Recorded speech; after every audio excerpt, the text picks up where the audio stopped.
Naha ghammar rizqi, singkirkan jauh-jauh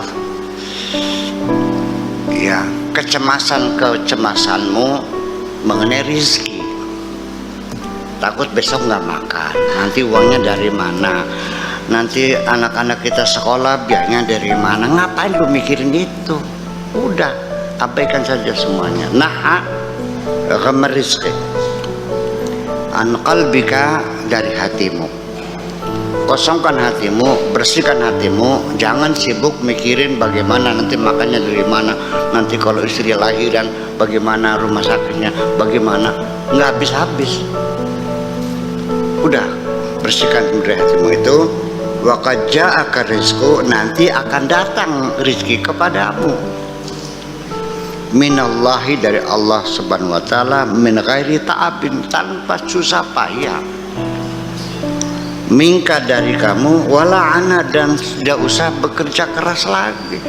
Gak usah banting tulang, gak usah peres keras lagi. Kamu mendapatkan mata, capek enggak? Dapat kuping, dapat hidung, hadir ke bumi, bayar belum bayar ongkosnya? Semuanya gratis kok. Dari awal udah kasih gratis, masih nggak percaya juga kan aneh. Sebelum engkau bekerja, Allah sudah kasih kok. Kamu lahir dengan fasilitas yang lengkap ini, apa jasamu? Belum ada kok. Kau masih mikirin aja. Itu nahal humama an qalbika, hilangkan semua kegelisahanmu dari hatimu itu, yang damai saja. Waja'alha wahidan, udah dijadikan saja semua kegelisahanmu, semua ketakutanmu pada satu hal saja. Wal haqqu, yaitu terkonsentrasi hanya kepada Allah. Kekhawatiranmu barangkali tidak mendapat ridha Allah, kecemasanmu barangkali engkau kena marah Allah, itu aja kok, ya kan? Harapanmu hanya kepada Allah, yang lain sudah sendiri semuanya. Fa idza fa'alta dzalika, apabila engkau sudah mampu melakukan hal itu, kafakal humuma kullaha, Allah akan memberikan kecukupan dari semua kegelisahan dan kekhawatiranmu itu. Udah ya, akan hilang rasa khawatir, rasa cemas. Ini hampir semua orang merasakan semacam itu. Takut nggak makan.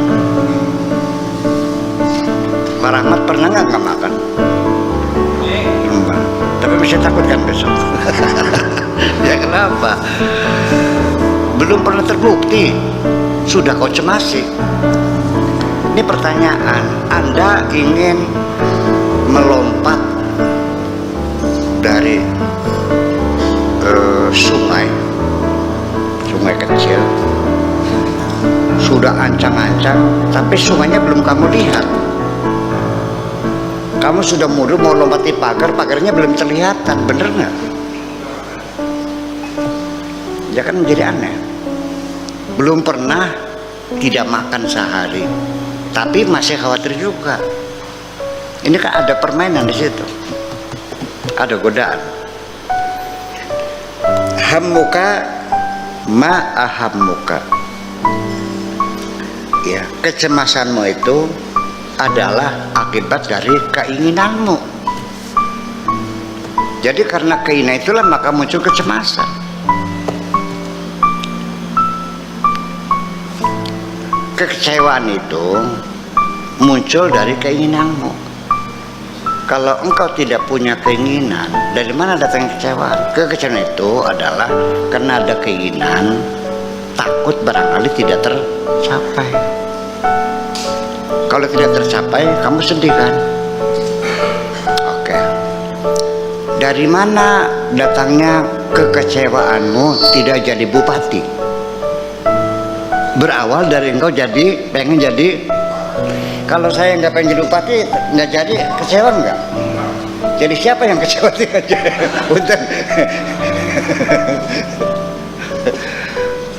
saya tidak ingin jadi bupati. Ketika tidak jadi bupati, saya kecewa enggak? Yang kecewa tidak jadi bupati siapa?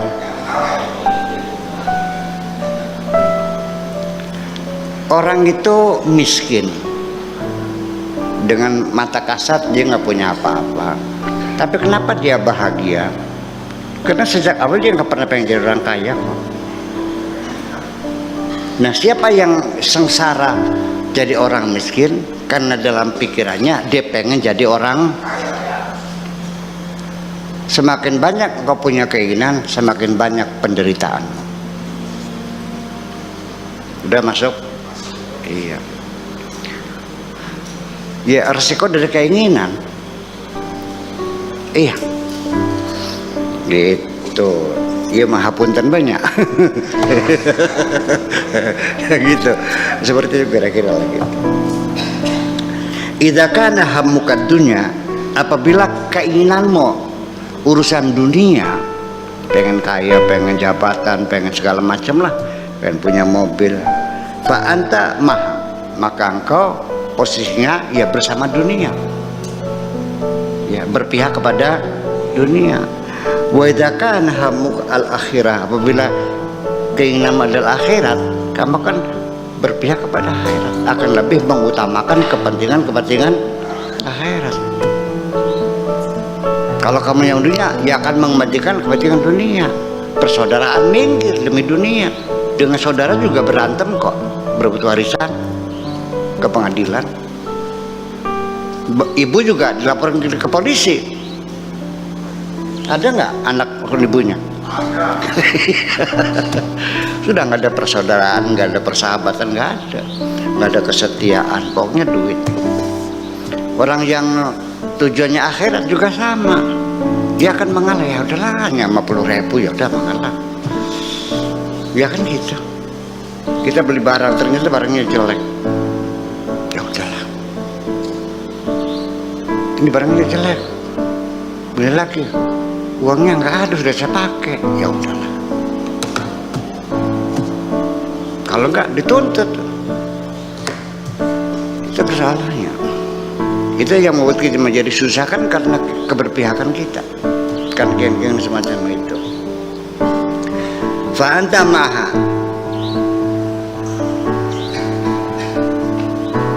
wa in hammukal khalq fa anta mahum.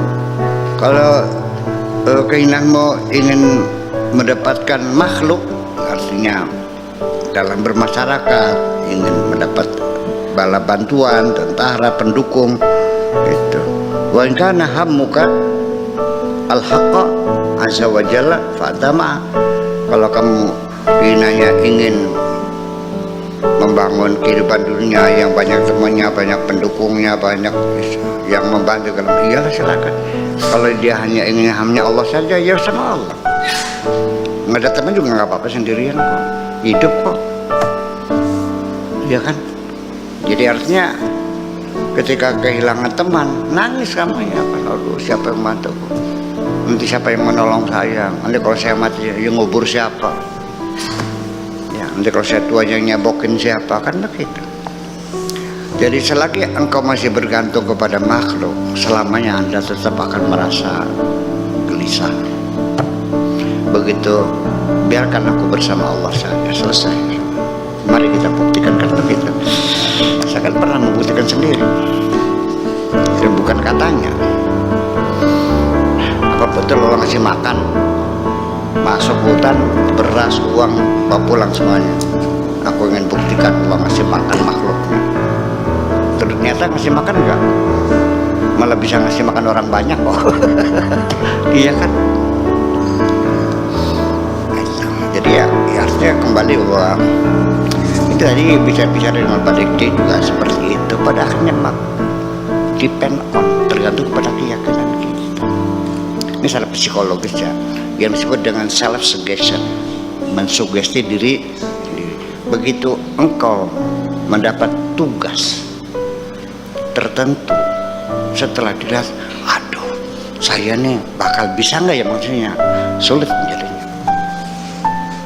Gitu, kecil nih, ini pekerjaan ini banyak dikerjakan orang selesai kok, mengapa saya nggak bisa? Menjadi mudah. Itu persoalannya. Jadi minim artinya begini, secara psikologis dengan keyakinanmu yang kokoh, Anda akan melihat semuanya kecil. Disitulah akan terdorong Anda bekerja semakin keras, semakin tinggi, tenaganya semakin tinggi kok. Iya.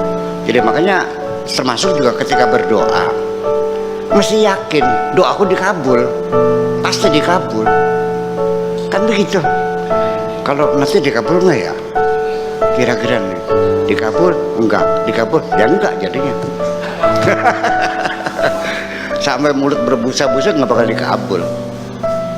Yang Allah inginkan adalah keyakinanmu. Yang Allah inginkan ketika engkau berdoa, yang dilihat adalah keyakinan, bukan kata-kata yang indahnya, bukan jampe-jampe yang kalimatnya bagus, nggak ada urusan tuh.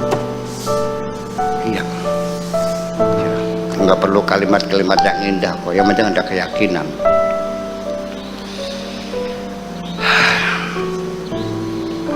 Di Irak itu, baik saya ceritakan, nggak apa berulang juga ya. Kemarau panjang, ancaman peceklik kan, gagal panen kan. Raja sudah istisqa, sholat istisqa dengan rakyatnya, nggak dikabul-kabul. Belum ada, nggak kelihatan mega, nggak kelihatan awan, nggak. Akhirnya kata orang bijak, Tuan Raja, percuma. Rakyatmu banyak dosa melulu, nggak mungkin dikabul. Masih mending yang minta tolong sama orang, ada yang doanya dikabul. Iya, di mana? Ada di sana. Siapa namanya? Syekh Abdullah. Dipanggil, Syekh Abdullah, tolong doakan kami minta hujan. Tuan Raja nggak bisa. Itu saya coba nggak pernah dikabul. Begitu, ya udah kita coba maka. Ya Allah, apakah engkau sudah tidak bisa bikin hujan lagi? Tega kau biarkan makhluk nggak makan, belum selesai udah hujan kok. Iya, jadi seperti itulah kira-kira ya. So pakai bahasa Sunda, Allah juga paham bahasa Sunda tuh. Paham nggak bahasa Sunda? Iya. Bahkan banyak orang yang berdoa, kalimat indah seperti madu mengalir, nggak dikabul-kabul. Malah ada orang yang mulutnya tidak berucap apapun dikabul semuanya. Ya hanya dengan hatinya Allah tahu kok. Saya kira semacam itu. Jadi kembali lagi, ini satu alirannya, pengen hidup tenang nggak? Menghilangkan kegelisahan pengen nggak? Kecurigaan, kecemasan, kekecewaan, ngapain? Itu menyiksa. Hilangkan semuanya. Satu, terkonsentrasi, serahkan segala urusanmu kepada Tuhanmu. Udah. Dan siap menerima apapun yang diberi oleh Tuhanmu. Udah. Dikasih duit banyak, dikasih sedikit, nggak dikasih duit, duitnya hilang, udah lulus sudah.